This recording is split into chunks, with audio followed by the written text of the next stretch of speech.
আর তুমি একা একা সবগুলো কাঠ কেটে দাও। কি আমি কি দেখছি? কোরাল একা একা কাঠগুলো কাটছে কিভাবে? এই রকি দাদা, এটা কি করে হচ্ছে বলতো?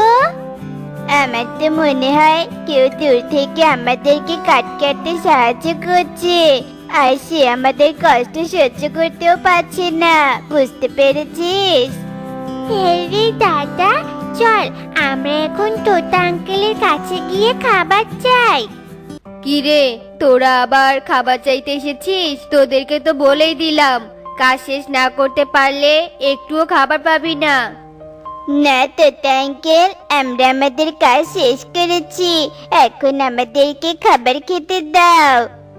এটা কি করে সম্ভব? এরা কি করে এইটুকু সময়ে এতগুলো কাঠ কাটলো?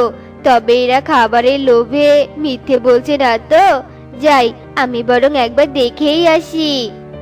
এরপর তোতা বাইরে চলে যায়, আর বাইরে গিয়ে সবগুলো কাঠ কাটা শেষ দেখে অবাক হয়ে যায়।